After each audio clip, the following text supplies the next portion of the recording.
I can hear you good. Yep. Perfect, thank you. Thank you.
Hit this just to.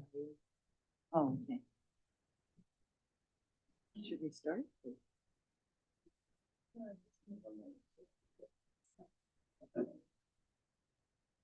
I look on camera and I look like an old man. It's the shirt.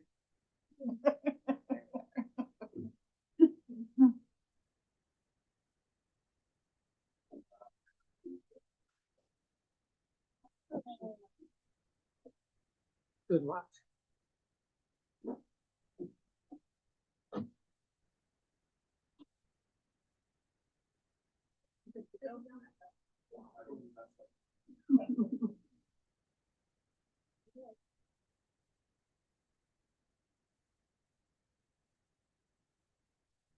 Okay, okay. I'd like to call this meeting to order.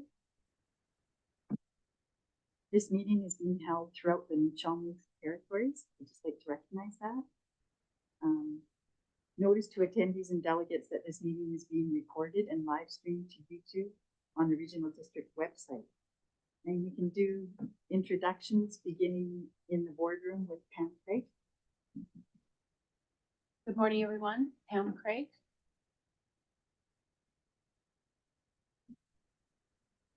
Harold Carlson. Gord Blakey. Jenny Brown, General Manager of Community Services. Matt McLeod, Water Utilities Lead Hand. Eddie Enderman, Operations. Wendy Hayes, Community Services Assistant. And on Zoom, beginning with Wendy. Oh, sorry, Kevin.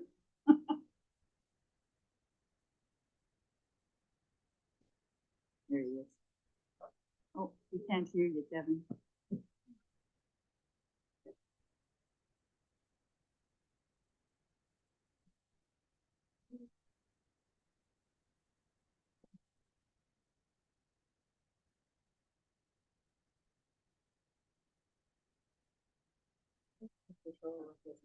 Okay, it's probably okay though, just to know that Kevin's online.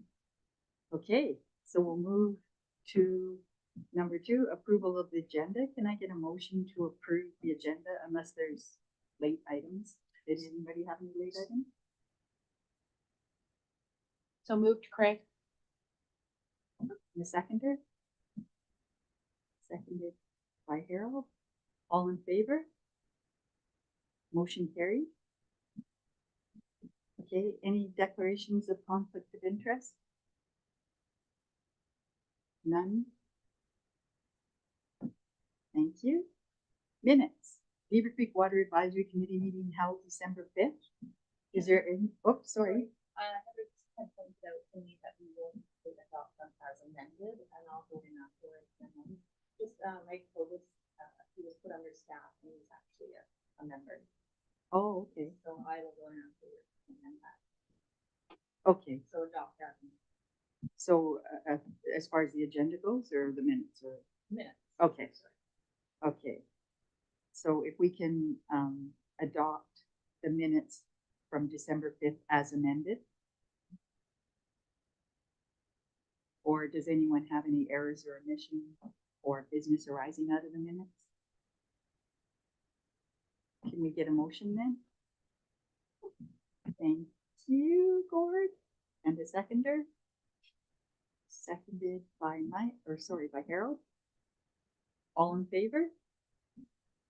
Motion carried. Okay, petitions, delegations, and presentations, none.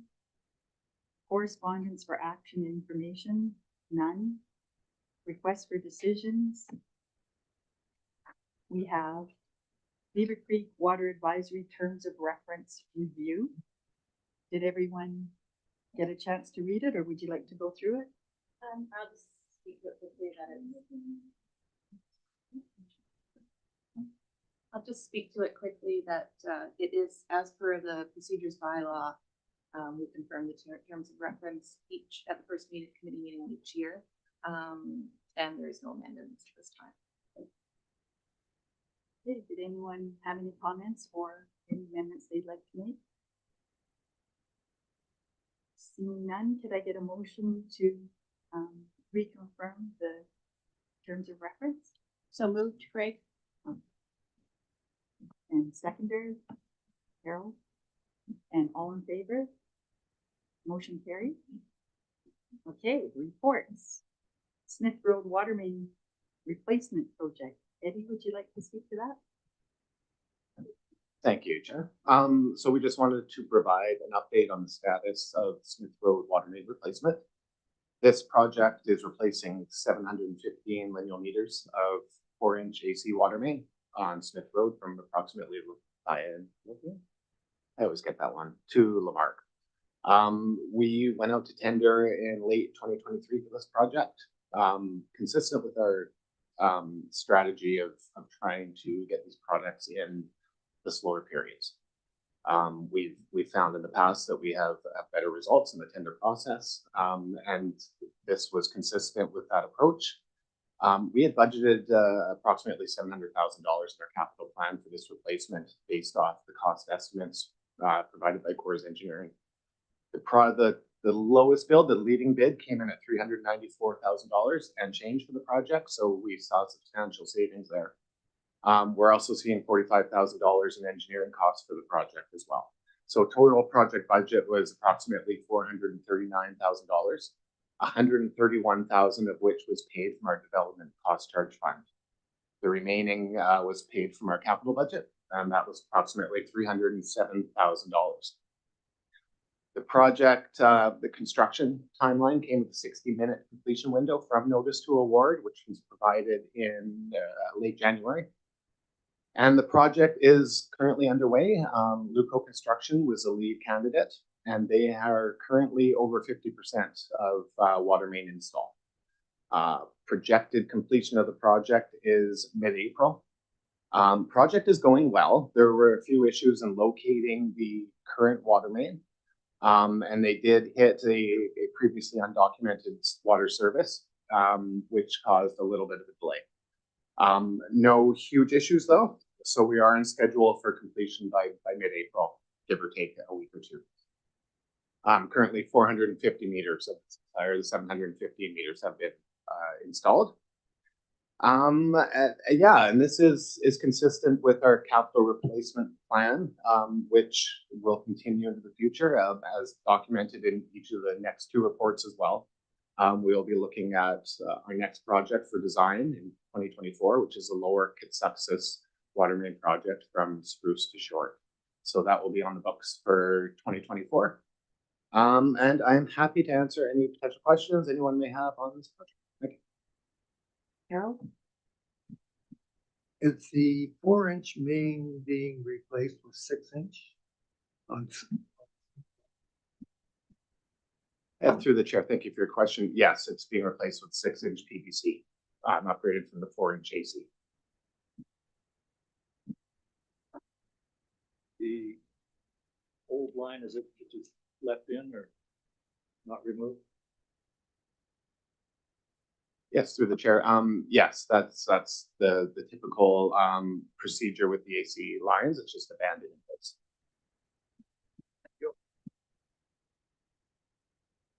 Just a comment. Of course, I have a great view of what's going on my road, Smith Road.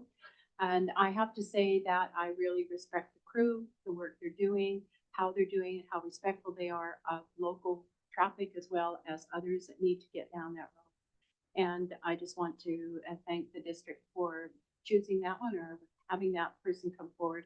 I think we've got a nicely newly installed water main, 6-inch, which is really, definitely a 6-inch. I'm watching those pipes. I'd like to know, does AC mean asbestos pipes? Okay, so that's why you leave it in the ground. And also, what's remaining in our capital reserve fund? Thank you for that question. I'll have to check the exact number. It's in the financial plan document that is next. Currently remaining in the capital development plan, depending on the overall cost of this project came in, we put in $450,000 in our capital budget just for contingency. At the end of the year, we should be looking at approximately $650,000 remaining in the capital reserve based on 2024 operations and what we're able to contribute. Thank you. Also, I drive past where they're doing some of the work quite often, and I do agree, it's kind of nice. Yeah, really well done. I don't know what's in the ground, but what I can see is good.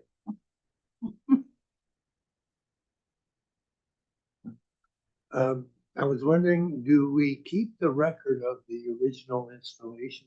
I'm thinking here of the drawings, which would help to identify the locations down the road. Yes, thank you. Yes, we will retain those records and we will continue to have them on file, location of the 4-inch AC, just in case we need to reference it. I'm also curious to know the service that you found, was it being used? Through the chair, no, sorry, it wasn't being used. It was just an abandoned copper line that was in the ground, and so yeah, not on any records anyway. Is there any other comments or questions? Okay, so we can move on to the Beaver Creek Water System Financial Plan. Ed, would you like to speak? Thank you. I'd love to. So we're just going to discuss the 2024 to 2028 financial plan for the Beaver Creek Water System. As with last year's financial plan, for the system, the budget remains fairly consistent over the 5 years. I think this is one when we look at budgets and the operations contained within, the team does a great job doing everything in a reliable, cost-effective manner, and that will continue. Just I'll highlight some of the key projects that we're highlighting within the financial plan. Which number one is the feasibility study. So we've been directed by the board of directors to look into hiring a consultant to complete the feasibility study. This was discussed at the last meeting to confirm the capital and operational cost of reestablishing the Stamp River water source or pursuing a new alternative water source. That's one of the projects highlighted within the financial plan, and once confirmed, we'll move forward with that.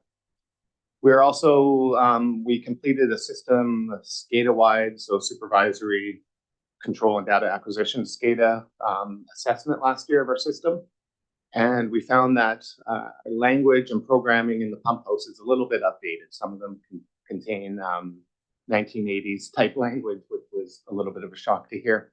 It's 1980s. That's but we are going to be looking to upgrade our systems, one per year. So we're starting with the Strict Road pump house this year, and then we'll move through our subsequent years. We'll move through the remaining systems and update our logic, our programming will lead to better data that we'll be able to get, and it will reduce that risk. If this were ever to fail, it would be very difficult to replace. Another project, we're looking to complete a leak detection survey. One of the continuous improvement goals of the system is looking to always reduce that unaccounted water loss within the system. Obviously, any water that's lost and unaccounted for comes at a cost to the residents, the taxpayers, and that's what we're trying to avoid as much as possible. Every system will have breaks and will have unaccounted for water loss, but you know, it's the goal of the team. The team does an amazing job to reduce that year by year. Our water loss, as we'll talk about in the annual report, was down to 18% in 2024 from 25 in 2023 from 2022, too many years. So it just shows, you know, we're highlighting it. It's a goal to continue to do that. The leak detection survey is hopefully another piece in this puzzle. They'll be focusing on the 8-inch and 12-inch transmission lines through the system. Obviously, you know, some of the equipment for the survey will make it difficult to complete based on some of the pipes and the bedrock material in the ground. So we will devise strategies to make sure the survey is as reliable and provides as good a data as possible. And then as we move through, we talked about the Lower Kitsuxis design project. That's another item we're looking forward to this year. And then really, you know, when we look at the financial plan, and it's just ensuring that we continue to provide those cost-effective services to the members. We talked about our capital replacement plan and how that has significantly reduced the cost of emergency brakes in the system. I think, you know, the continued job of the water committee over the past 5, 6, 7 years really has shown dividends when looking now at what we're seeing within the system and the number of breaks. So, you know, we'll continue with those cost-effective preventative maintenance and maintenance tasks in the system. Happy to answer any questions. Yeah, go ahead, Aaron. Yes, I do have a question. Our previous representative of the Beaver Creek electoral approached me recently. I was a little surprised to see that we were going to engage a consultant to study the alternative water supply going back to the original source. And this I did not know, I'd forgotten. He claims that during his term, that Coors did investigate that what was required to upgrade the system when we were still drawing out of the Stamp River. Do you have access to that work that was done at that time? Really great point. Thank you for raising it. I think over the years, especially as the system transitioned from being its own water system over to the city, there was a lot of work done. So we are doing research for that. And it's something that has come up and we've discussed. However, I think that it's been a number of years And considering the current situation and the direction of the board to move forward, it's still worth it to do an updated study. However, I think it is also important that we don't lose the work that's been done today. So we will be compiling all of that and making sure that it's complete and put in as part of the RFP when we issue out for an updated project. So yes to the past and moving forward to the future. So hopefully we can weave those together. Yes, one of the comments he made to me that at that time, they did identify the need to deal with the turbidity issues. And that there would be facilities needed to be installed. And he pointed out that there wasn't the available real estate at that current intake site, so forth. Yeah, it's definitely worth checking on what was already looked at in the past. Thank you.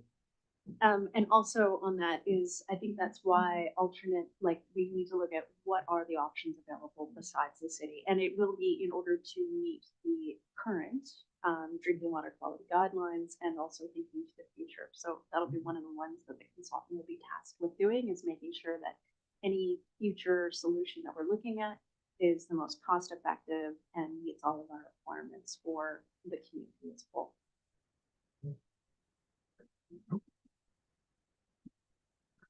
Thank you.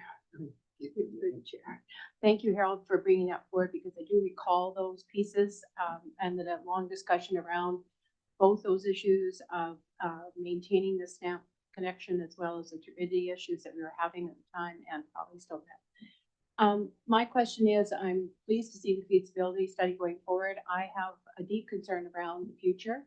I'm not thinking 1 or 2 years, I'm thinking 10, 15 years from now. So I'd like to inquire, what other things are you thinking of to bring the whole region together in this? I'm thinking municipalities and all districts and so on, to really pinpoint where that water is going to come from. Thank you. Excellent point. One of the items that we've had is beginning discussions with the city, and that has to do with some of the discussions about the bulk water rate and equity between the city and Beaver Creek in the current situation. And we've started to discuss just as they're unfolding everything, looking at what their current capacity is, what their future capacity is of their water source. I know in years past, this would be well before my time, there was talk about like an Alberta Valley water system and water source. We've chatted internally a bit about is it time and can we find some grant funding to look at drought? Because really, like, the climate change effects and what is going to be what are our water limitations. And I know that that is a common theme. We don't have a project on the work plan per se, but we have identified the bigger, broader picture for the community as something that we might need to address. And I think over the next year or so, as grants become available and as discussions continue along different lines, I think that probably starting to do some more long-term water source protection and planning and strategies is going to come forward. I think this is going to be an important piece because it's very specific to Beaver Creek and what the options are available here. And so I think this will be valuable work that might play into the next thing that'll come. I totally support that, and I think the sooner the better. Not only are we suffering from climate change, which is a reality, but anyone who's flown over the area or been up in the Alpine looking down will have a current appreciation of the extent of the forest harvesting that has happened, and it's been extreme throughout the whole region. And Great Central Lake has been talked about for years. Really needs to be reconsidered. Possibly that might be the long-term approach. Yeah. Yes, water. Many years ago, I'm still on the advisory planning commission for Beaver Creek, when Timber West was flogging the old railway bridge. Okay, I brought it up to Bob Harper at that time, he was CAO of the regional district, with a suggestion. I know this is all water under the bridge, but as the suggestion to him is the regional district going after the provincial government to make a land trade, as they've done before, with Timber West, to secure the old river right of way, walking trail, recreation. And it's perfect grade to run a water main from Great Central Lake to the city of Port Alberni, picking up Beaver Creek, Cherry Creek, and everybody, and there'd be very little water pumping. So the answer I got back from that was, don't worry about it. When we want to do that, we'll buy the land. The land is gone now. Okay, that's like I say, water under the bridge, but it was brought up years ago. One other question, Ed, is you talked about the 12-inch water main replacement. Would that include, or you're probably talking about the main going up Beaver Creek? Is that would be included there? Yes, this is for the leak detection survey, not the replacement of the main, but really just using equipment to tap into the main and kind of see where and if any leaks we're experiencing at that line. Thank you. Yeah, I'm wondering, right now, I think, well, we're buying bulk water from the city, and the city's operating on a deferral from the provincial government for meeting the 4321 requirements. So they're not in compliance. And I think that, from what I understand, it's because they draw water from a surface water source, and under 4321, filtration is required. Is that correct? I can try to speak to that, and conveniently we have Kevin on the line, so he can jump in if I'm misspeaking. I think a deferral is not that they're not meeting the requirements. I think that the Island Health has set out the goals that they would like all water systems to achieve. So that is the 4321, and that means, you know, like, so we've got different water quality objectives that they want water systems to meet. So the city doesn't meet the 4321 100% of the time, because during the spring freshet periods, we will have high turbidity, and then what they do is they switch over to the Bainbridge Lake. This is, and I understand it, about 5% of the time that happens. And so during that time, what happens is that the color that is coming out of Bainbridge has potential for high disinfection byproduct creation because of the chlorine that we add.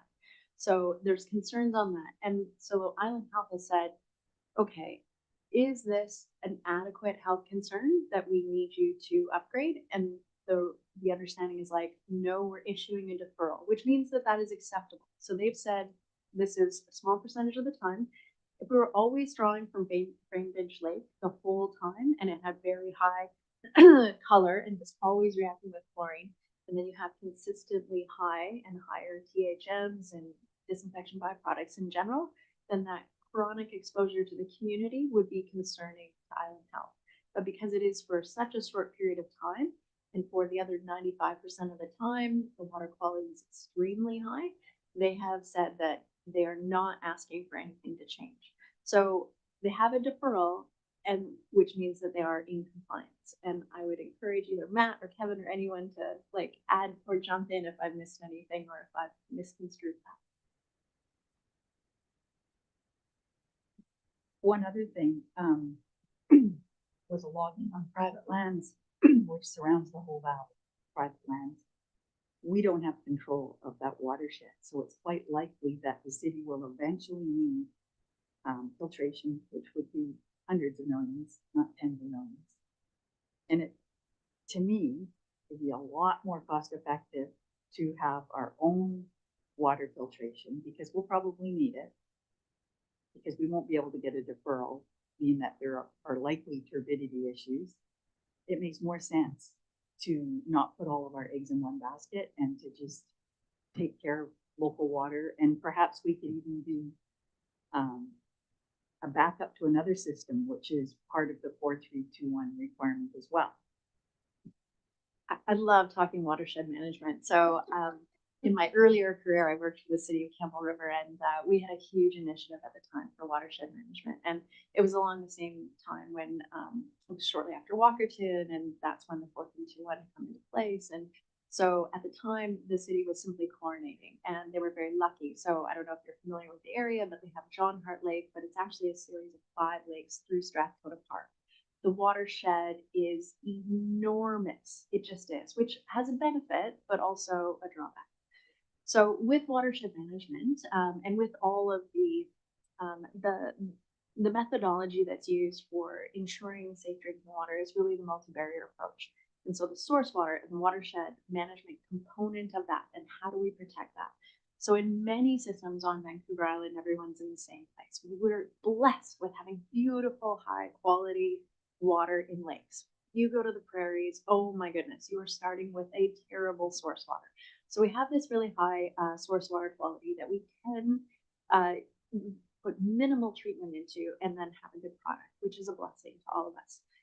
Now, there is risk because some of these watersheds have more or less activity, and some of the risks that occur within them can cause higher risk, and the frequency can be relative. So the strategy that is usually used in the industry is to have a watershed management plan. And what you do is a very comprehensive program and plan that you do. And I know this is on the city's books to start undertaking because they recognize this, and they are actually very lucky because the watershed is significantly smaller because it happens to be at a higher elevation, the intake point, than Campbell River, because it was just the amount of things that you have to consider every time the area gets bigger. But with forestry, there are many ways to mitigate the risk. So the risk is there, and you sort of measure what is the consequence and what is the outcome, and you come up with a rating. And so then you have a pretty good idea of what you're dealing with, and then you work with your stakeholders to mitigate that. And that seems to be very well accepted throughout everywhere, but I think we have a long ways to go here, especially with the city source. They know that, they're aware of that, and they're working towards developing a watershed management plan, and they're happy as long as we're obviously a huge player in that watershed, they want to have us as be part of that. But you know, in the discussions that we had when we were discussing this, like they're working on doing a master plan for their water system. They know that they have to look at the watershed management. And you raised some really valid points, Susan, about the cost, because the watershed management can be effective, but it's not without cost because there's a lot of staff time that's involved. You again, even just the upfront planning to come up with a really robust plan that you can rely on is a costly and quite a bit of an investment. And then to always have meetings and to make sure and to implement mitigation measures and to work with forestry companies. Sometimes purchasing the land is what's done, but often it's more of a tenure or a covenant on the lands within the watershed, which makes more sense. And then as long as certain practices are done which reduce potential for risk, then it's a reasonable approach. So I love talking watershed management, and I could see us moving in that direction, and it's a really important thing. Glad you brought it up because it's something we have to consider no matter what we're looking at for a future source of water. Thank you. Did anyone else have any comments or questions for me? Are we all talked out? Okay, should we move to the next one then? Okay, so now we're at Beaver Creek Water System 2023 Annual Report, and we have Eddie again. Yes, thank you, Chair. 2023 annual report. So again, we complete this report every year and go over how we are doing and hitting the water quality guidelines, some other benchmarks that we've set, and then looking at meeting kind of the three primary goals of the system, which is providing cost-effective, potable, and reliable water to Beaver Creek residents. As in 2022, we met and exceeded all water quality guidelines in 2023. So these included the bacteria results, the chlorine residual within the system, turbidity, and then the overall Canadian drinking water quality guidelines. When we look at some of the targets that we didn't hit, average demand within the system, it was down from 2022, but it was still above our target of 350 liters per capita day at 365. When we look at the kind of one of the other items is cost per customer. We had set a target on this of $400 for operations costs per customer a few years back, and this was before my time. We're going to reassess this target. Moving forward, I think it's somewhat unrealistic that we will ever be able to be under $400 per customer for the maintenance and operation of the system. I think looking at the current financial landscape and what has happened over the last few years of inflation. We just want to reassess. We did a comparison with some similar water systems, or Jenny did previous to my existence in the ACRD. And we just want to see and make sure that this is still a realistic target, because there's no point in having targets if they aren't realistic and we don't ever have a chance of hitting it. We were under the cost per customer in 2023 from 2022. Get my years right this time. It was $572 this year, and it was down a whopping $5 per customer. You know, which isn't a huge number in and of itself, but when you look at, we're over 1,060 customers total, I believe, and it amounts to a somewhat significant amount of money. Our capital contribution, again, we had set on the asset management plan, had set a target of $768 per parcel, and we came in at $404 per parcel. Again, we set aside over $400,000 to capital reserve last year, which isn't an insignificant amount. If we were to hit the target as set out here, it would equate to approximately $807,000, which again, when we talk about our current capital replacement plan, we're in very good shape. We're not hitting the targets as laid out from the asset management plan, but we continue to have that forward thinking look at our infrastructure and identifying the most at-risk pieces of infrastructure, pieces of water lines, and ways to replace those effectively. We've spoken a bit about the unaccounted for water loss earlier, but again, this has decreased in 2023. It remains one of those items that is one of our continuous improvement tasks to be looked at, to be investigated, to be decreased again. Our target is 15%. I think anytime, you know, you're bringing numbers down and you're showing that continuous improvement, once it's identified, we're doing good work. We were down 7% last year from the previous year. So I think it speaks to the job that Matt, Reed, and Keith are doing on the ground and identifying ways to limit this and really kind of tackling the unaccounted for water loss, being on top of leaks, monitoring it, et cetera, et cetera. The last item we have here within our table is breaks. And I think when we look for future reports, we will separate out water main breaks and service line breaks. So as it highlights here, in 2023, we had 0 water main breaks, so no key big pieces. We did have 3 service line breaks, which was again down from 5 in 2022. But I think the key point is we had none of those major water line breaks, which are a huge cost and expense to the community and to the water system. We highlighted within the report some of the projects completed in 2023, and I'll just quickly give an overview of this, and I hope that everybody's read the report and we can answer any questions. As previously discussed, we completed the SCADA system assessment. We did a minor amendment of the DCC bylaw as well.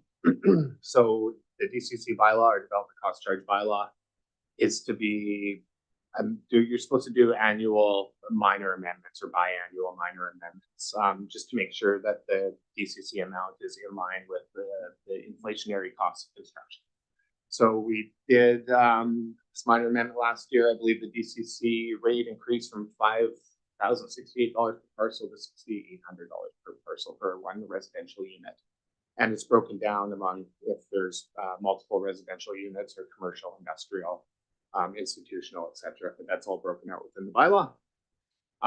Both the reservoirs at Kitsuxis and the North Reservoir were inspected and cleaned. The Kitsuxis reservoirs, we had planned originally to do them in 2024 and just do the North Reservoir in 2023. However, we realized such great cost savings in doing them both in the same year. I think this is a strategy we'll continue. The company Quattro, I believe it was, who did the clean. Which one? Aerial. So, you know, just we saw lower mobilization charges costs, so we did them both at the same time. When the North Reservoir, excuse me, a little bit dry. When the North Reservoir was inspected, this was reported last year in our spring meeting. It was recommended. It was recommended that we look to replace the North Reservoir within 5 years. The reservoir, it was reported at the time, it's heavily corroded, rusted. Typically, there's approximately a 30-year lifespan in the reservoirs, and I believe it was built in '96. So we're getting towards that replacement timeline. So that's an item that's been identified within our capital plan, and it has been highlighted in our capital budget for, I believe it's a 2029 replacement. It might be 2028, but it's been highlighted. We will monitor it. If it's something that we have to look at sooner, then we will move forward with that. Another big project completed was a compound yard upgrade, the Beaver Creek behind the fire hall. So we previously had lots of our inventory and materials, pipes, etc., just exposed to the elements. So we purchased 2 sea cans and we bought a prefabricated roofing structure to provide approximately 20 feet of storage space. So we've moved not all, but most of our inventory under there, protected from the elements. We've created a space for the operations team to do some work in there, and just really upgraded the cleanliness and look of the yard. And it's much more reliable, it's safer, etc. Of course, we continued the water loss investigation. This will continue to be ongoing. 2024, we've talked a lot about projects coming up, so I'm not going to dive into them. One item that we haven't really discussed that we're going to undertake is a water conservation billing rate option investigation. So this was put forth in the committee last year that staff undertake an investigation and review alternative billing methods and rate structures for the system. So again, trying to reduce that, potentially look at ways to reduce that average demand in the system and total water usage within the system. That's all I'm going to highlight. Happy to answer any questions that anybody may have from the report. I have one. On page 23, it talks about what the water system includes. And it says the Stamp River pump station and intake is currently not active. Can you tell me what it would take to activate it? Kind of. So it isn't active. We do have a report that was created, and this was before my time here, that the report, and I believe Jenny completed the report, that spoke more to the costs that would be there for reinstituting the pump house. Jenny, do you have more? I can speak more to it. We can also pull up the old report from, it came to the committee 2-3 years ago, because that question came up, and it was actually looking at that for other reasons as well. It's significant. I can't remember the number, but it's in the hundreds of thousands to bring it back up to where it needs to be. And as was mentioned by one of the committee members earlier, that doesn't necessarily mean that that's that doesn't address the water quality issues per se, because what we were looking at was just like, what is the state of affairs right now? Because obviously we go in, we check it for safety and we do things, but we have, the generator was outdated and we've removed it from there, and there were some other things that we just sort of had to, because we didn't want the cost to continue to run to the system, so we've removed a few things, and then it's just been slowly, we've been doing our best to just minimize attention on that without it becoming a hazard. Technically, the other option that was on the table was to decommission it, but that in itself, if I remember correctly, was also hundreds of thousands. And so the committee chose to just do nothing at the time because there was no good option. So Just extending a little bit further, you brought this to my mind, the water license then. It's still active, but is that for that particular point, or is it for the Sproat River in general? We have the existing Or stamp. stamp, sorry. Yeah, we have the existing stamp license. Nothing has changed. Okay. So we haven't lost that license or given it up. So we just have it exactly what was there. And the ministry has not asked to remove that yet. So as I understand, we still have it and we're still paying our fees on it. Thank you. Did anyone else? Yeah, Corey? The estimated cost of $100,000 plus or whatever for that stamp pump station. Excuse me, now is that including the SCADA upgrade? Yeah, because that's not including the SCADA upgrade. So what's the high cost of the $100,000 to get it done? I think the floor is falling apart. I think like it's an old building. It's becoming quite decrepit. And I don't know, like, I think this is why it's important to redo. We'll look at it when we look at the study, because it will do a high level engineering assessment of even if it's worth, right, what would be the cost to renovate and bring it up versus because we'll have to be putting in new treatment infrastructure at that location if we did choose that, would we replace it instead? So The building was somewhat overhauled in 2009, I believe, when we did the last major upgrade there. Just out of curiosity, do they run the pumps now and then instead of them sitting frozen? To just recycle them? They haven't been tested in about a year. When Don Wallace retired, he isn't coming to do the vibration testing. We have Beaver Electric coming and doing the testing, and we did some vibration testing last year. So we'll look at those. Yeah, I don't know that I worry about the vibration there, but all I'm concerned was if they're run now and then, not for a long period of time, this cycle, so that their life doesn't deteriorate against sitting in one position for countless amount of hours or days, weeks, months. This might be a little better for them. Thank you. I have another thought too. I'm curious to know, well, I imagine that this will happen when we look at or when we study, looking at different sources. Can we look at surface water and groundwater? I think they'll have to, Okay. especially like, I think one of the solutions, correct me if I'm wrong, that was originally looked at Stamp was it's a modified groundwater. So you would go adjacent to the creek and you install wells right beside it. They're not considered groundwater wells, but it provides more of a natural filtration before you're then pumping water out.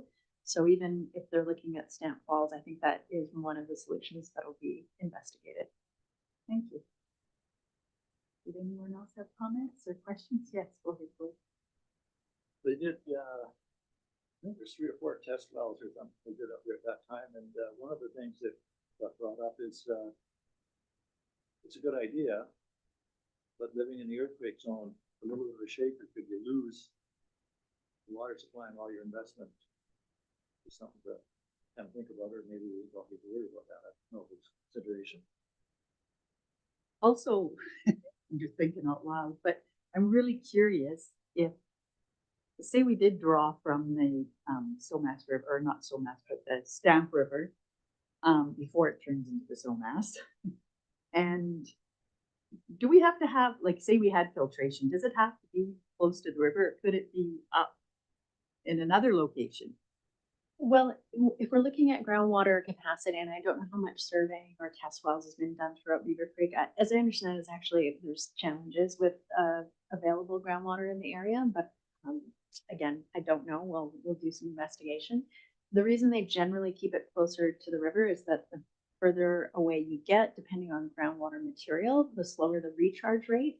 And so they I know different areas where they've done those wells adjacent to rivers, and there's sort of like this perfect spot that you go, again, depending on groundwater materials, but then it allows for just like a little bit of pre-filtration, and then you pump it. Can we go outside of our water service area to draw water? Of course.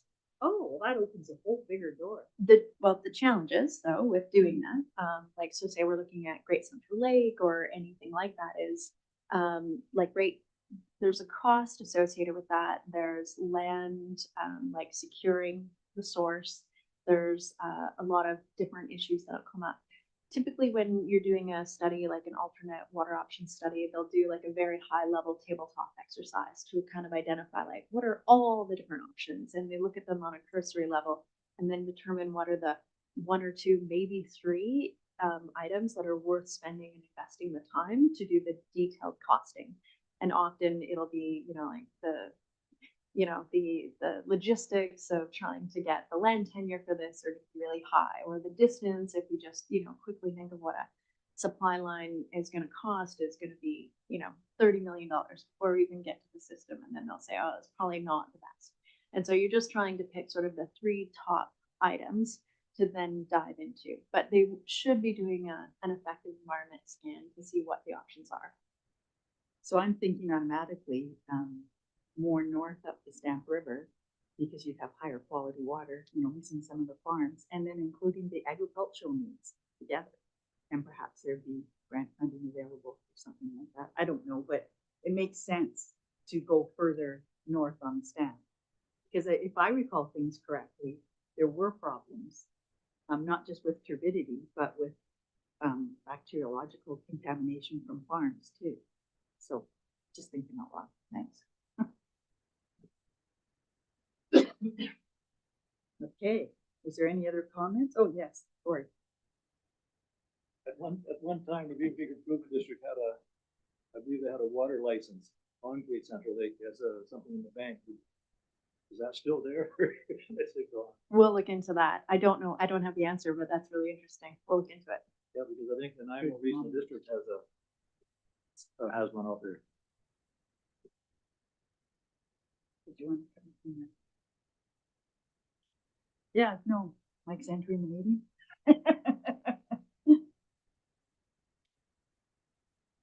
Okay, did anyone else want to make comments about the report or any other questions? Okay, Maybe so- if I may, Sure. just have one comment. I just wanted to reiterate the work that staff does to both Eddie and Matt who are here. I want to thank you guys. I do have a lot of history in water systems, and honestly, the Beaver Creek water system is one of the best run systems, and it continues to be so. So kudos to Matt and your team, and we're so happy to have Eddie on board, who just does an amazing job. So really excited to see that. And again, as Eddie mentioned, the committee itself and your commitment to proactively, as we have been, replace the aging water lines has just continued to make significant improvements. That is the one thing, putting your money into those proactive replacements, and the continued commitment is just phenomenal. So I think everyone deserves congratulations on the great work that this report really shows. So thank you guys for that. And I agree too. I think it's, actually really well done, especially with, going back to when we were in the improvement district and all the problems we had. This is way better.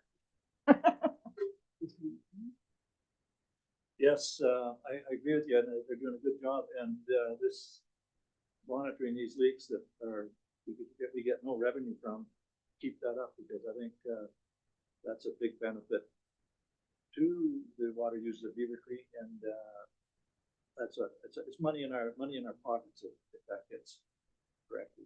Keep up the good work. Actually, I do have one more question. How do you find leaks? Like, what do you do?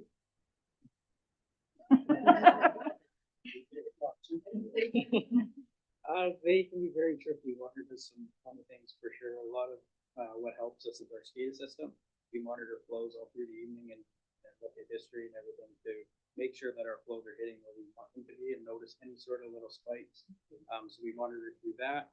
We know through our asset management plan that we have some trouble areas that have had previous breaks. So knowing the break history and going around and looking at those areas if we do see a spike. And just with our valve operating, our hydrant maintenance, all those types of things, we make sure we're always listening to the valves, listening to the hydrants. When we're at the pump hoses, we're checking all sorts of things. It's all part of the maintenance program, and we try and go a little bit above and beyond that just to make sure that we're not having these high water loss numbers that have been in the district. So Thank you. Another thing to do during the very dry season, middle of the summer, whenever that is, have a good look at the various roads and that for evidence of leaks. Some of those are actual natural springs. So the main thing that will show up. yep, for sure. If the grass is green in the summertime, you know there's It's like my septic. No. Okay, was there any other comments or questions? Or can I get a motion that the advisory committee receives the reports? So Okay, and a second. second. Thank you. All in favor? Motion carried. And is there any late business? Nothing?